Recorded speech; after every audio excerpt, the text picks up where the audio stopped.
orang itu menggunakan loa itu untuk urusan bisnis, untuk urusan duit, untuk urusan materi.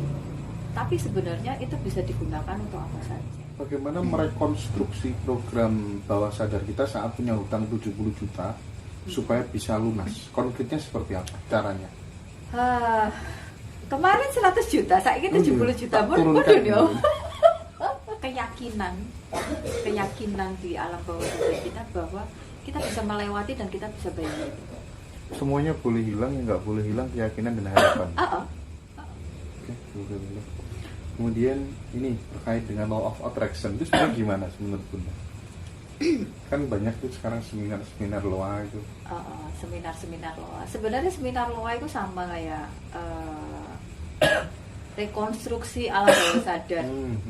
Sama, membangun gambar, membangun program baru di alam bawah sadar kita.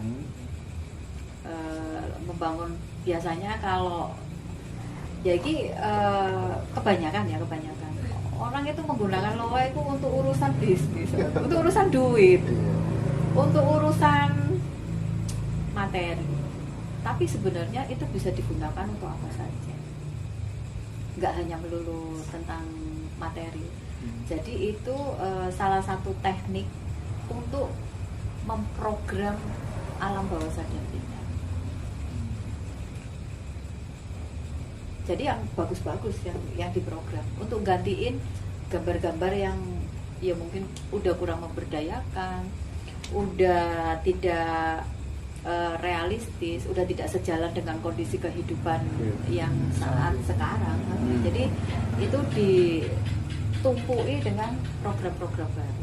Bagaimana merekonstruksi program bawah sadar kita saat punya hutang 70 juta supaya bisa lunas? Konkretnya seperti apa caranya?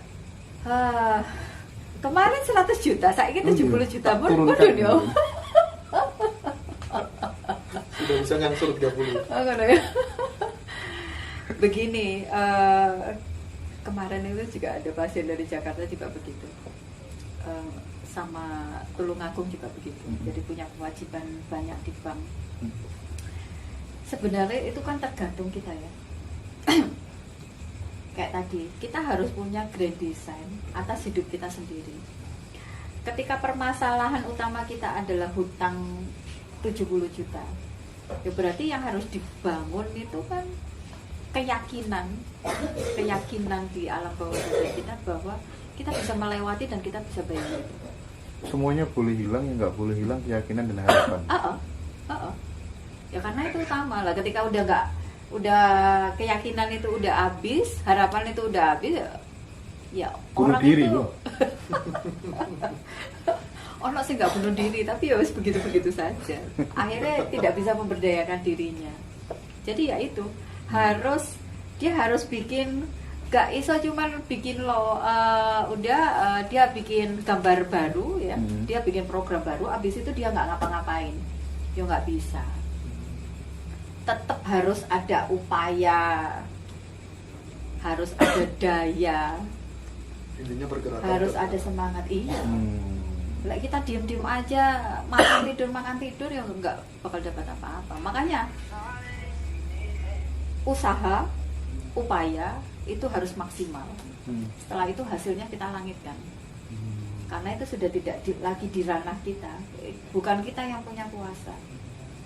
Tapi segala daya, upaya itu ya memang harus dimaksimalkan. Daya dan upaya itu kalau misalnya ini barangkali sebagai penunjang gitu ya, kan banyak orang diskusi tentang apa tuh namanya keajaiban hidup dengan banyak memberi, bersedekah. Itu ketika kemudian kita pada fase yang kemudian berada pada titik terendah begitu, nggak bisa memberikan uang, barangkali bisa pikiran, tenaga, barangkali ya Bun ya. Tapi dengan mengeluarkan energi itu kemungkinan ketika pikiran udah disetel hutangku nanti pasti lunas, pasti ada jalan gitu. Akan selalu dari yang jalan. Sudah kan begitu biasanya memang ya. Dan itu jalannya kadang-kadang dari arah yang kita nggak sangka-sangka. Terus ujuk-ujuk ada, ujuk-ujuk ada. Tapi poinnya harus ada pergerakan. Harus ada pergerakan, harus ada movement, harus ada daya, harus ada upaya di sana. Kalau saya harus ada ATM. Apa ada? Amati, Tiru, teliti, Oh, bukan amati tipe modifikasi. Iya. Amati tulis modifikasi. Nyalonkan kades selisih 7 suara misalnya. 5 tahun yang akan Wah, iku datang. loro ati biasanya cuma 7 suara. Gimana memproyeksikannya ke depan tuh supaya bisa terpilih lagi itu. Oh, kira-kira. masih kepengen? Iyalah. Setelah kalah 7 itu Iya, kemungkinan masih kepengen namanya. masih kepengen. Calon Pak Kades ya. Sudah kemarin. Oh, sudah. Kemarin Gagal. Belum berkesempatan. iya. Cuma selisih. Tuhan akan memberikan waktu terbaik. Tapi dapat istri cantik, Bu. Oh, Setelah gitu. iya, Bun, setelah habis kontestasi Pilkades kan, gagal beberapa waktu kemudian langsung dilamar sama orang kaya, Bu, di kampungnya. Malam ini ke rumah. Iya. Oh, gitu. Saya tak tinggal keluar malam ini ke rumah. Ya berarti memang rencana Tuhan itu bukan menjadikanmu sebagai kades. Ya intinya seperti ini. Kalau saya apa namanya tanggapi itu apapun yang menjadi hasil itu yang terbaik. Toh masih ada hari esok, lusa dan seterusnya. Betul. Dan kita harus tetap berjiwa kesatria. Betul. Ya memang apa tuh namanya? Orang kalah itu selalu banyak alasannya. Itu untuk mengobati hatinya. Loh, aku kok melo-melo Mas Hendra gitu dia. Roasting. Tapi Tuhan itu akan memberikan yang jauh lebih baik dari Benar, yang benar. kita inginkan. Hmm. Pasti grade-nya itu akan lebih tinggi Iya. dari apa yang sudah direncanakan Apapun Tuhan. itu pasti ada konsekuensi. Jadi kontestasi itu ya konsekuensinya ya antara jadi dan tidak. Dan itu tidak buruk menurut saya. Dan itu dilakukan dengan sadar kan, Sadar. bahwa ketika nyalon itu kemungkinan 2 jadi atau nggak jadi. Ya. Tapi lek 7 ini loh. Nanti saya lanjut ke Mas Rozi nanti. Ini ada suatu hal yang penting sekali untuk kita dengarkan dari Bunda Awang. Afirmasi sukses dan bahagia yang kemudian bisa kita masukkan di dalam bawah sadar tuh, tolong Bun kita diajarin Bun seperti apa kira-kira biar bisa diterapkan teman-teman di rumahnya masing-masing. Afirmasi sukses dan bahagia. Iki untuk cara yang paling simple ya. Iya. Sebelum tidur. Oke. Ya, sebelum tidur pas priye-priye itu antara pas lagi ngantuk-ngantuknya. Gayer lah apa. Ya, Gayer. gayer jadi aku nggak ngerti apa itu. Nah, itu yang harus dilakukan pertama bersyukur. Mensyukuri atas semua berkat yang Tuhan berikan kepada kita. Bahkan untuk berkat-berkat yang sebenarnya kita tidak minta. Tidak minta secara langsung ya. Tapi itu Tuhan kasih. Nah, itu kita syukuri. Habis itu memberikan afirmasi kepada diri kita sendiri. Misalnya lek pengen pengen sing simpel, contoh iki. Aku adalah perempuan yang sukses. Aku adalah perempuan yang mandiri. Aku adalah perempuan yang berdaya. Aku adalah perempuan yang kuat. Dan bla bla bla bla bla bla bla. Jadi kalau memberikan afirmasi itu harus dengan kalimat-kalimat tegas dan kalimat-kalimat yang mempunyai makna kuat. Bukan kalimat-kalimat yang ambigu. Aku pengen kaya. Lah pengen kaya itu kaya yang bagaimana? Mungkin bisa lebih didetailkan lagi. Ya Tuhan, aku pengen uang 1 miliar. Itu kan udah jelas ya. Karena kaya itu macam-macam gitu. Bentuknya bisa macam-macam gitu. Nah, nanti lah misalnya itu terwujud tapi gak sesuai dengan harapanmu, kok dikomplain lagi. Jadi yang detail aja. Ya Tuhan, aku pengen 100 juta. Atau aku pengen 1 miliar. Aku pengen mobil itu. Aku pengen beli rumah itu. Aku pengen jadi yang To the detail. point, ya. To the point. Dan itu diulang-ulang. Paling bagus, paling top chair itu ya pas lagi ngantuk-ngantuk itu. Pria begitu ya. Lagi retreat. Karena itu berada di posisi trans. Nanti Mas di mobil kita pas ngantuk-ngantuknya gantian. Tuhan, saya pengen cukup di rumah saja, berkumpul dengan orang-orang yang saya cintai, Dan duit mengerjakan ngalir. hobi, Dan tapi duit ngalir. uangnya tak terhingga gitu. Itu yang paling enak hingga ya. Tak terhingga ini juga Saking akeh Bu. saking ngake. Iya. Ya berarti disingkat aja, diberikan keberlimpahan dalam kehidupan. Oke, berlimpahan dalam hidup. Jadi melimpah, melimpah itu kan udah tak terhingga banget. Iya. Saya pernah, ini pengalaman pribadi aja. Uang itu seperti udara, dia ada di mana-mana gitu ya. Itu saya pakai semacam kayak self talk begitu ya Bu ya. itu selama itu nandurnya itu sampai 1 tahun lebih kayaknya. Ini luar biasa ternyata. Banyak yang nawari investasi, jangan Indomaret, Alfamart, smelter segala macam. Ternyata bukan main kekuatan self-talk pikiran manusia begitu. Situlah saya percaya the power of cocok itu. Ya bukan hanya the power of cocok, cuman aku jadi melu-melu ya. Lelek cuma ngomong doang, ya ngomong doang, tapi tidak dirasakan, tidak digambarkan, yo akan jadi omongan doang.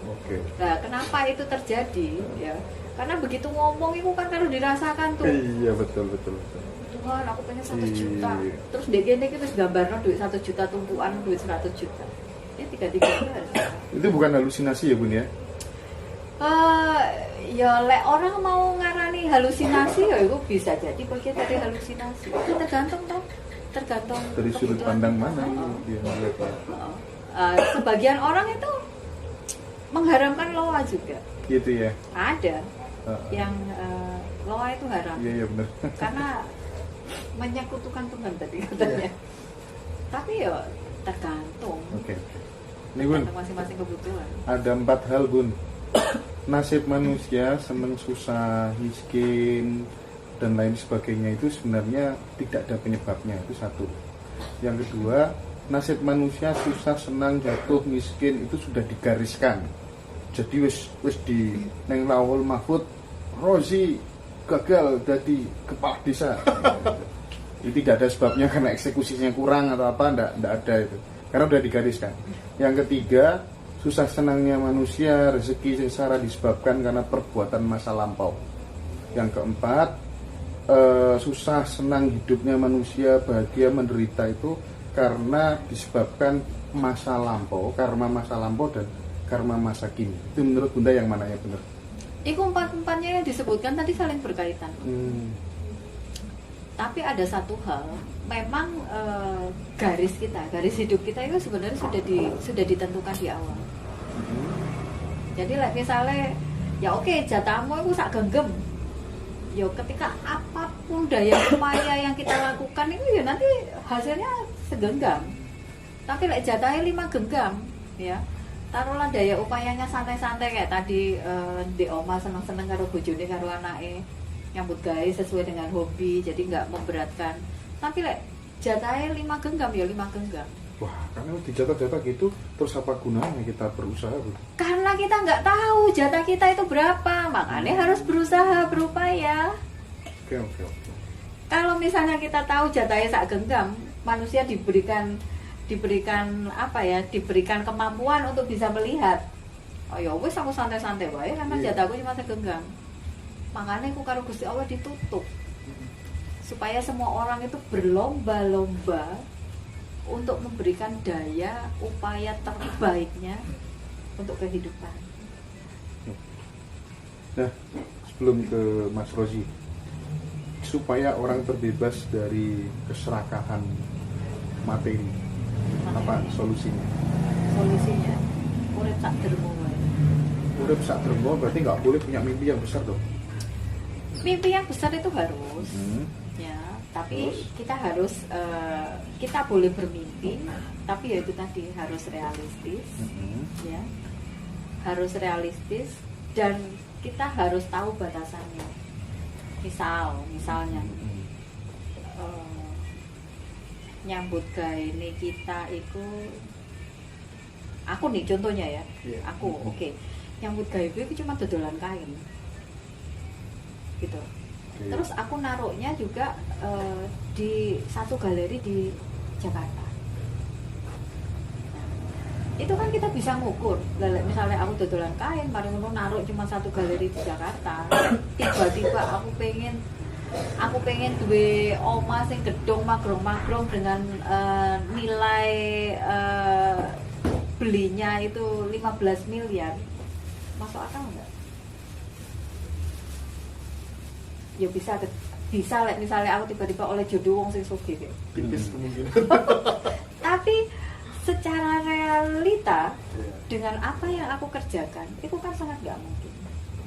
Makanya kita boleh punya mimpi setinggi langit, tapi harus tetap sesuai dengan realitas yang ada, sesuai dengan daya yang kita berikan, sesuai dengan besarnya upaya yang kita berikan. Jadi kita harus punya kecukupan nih.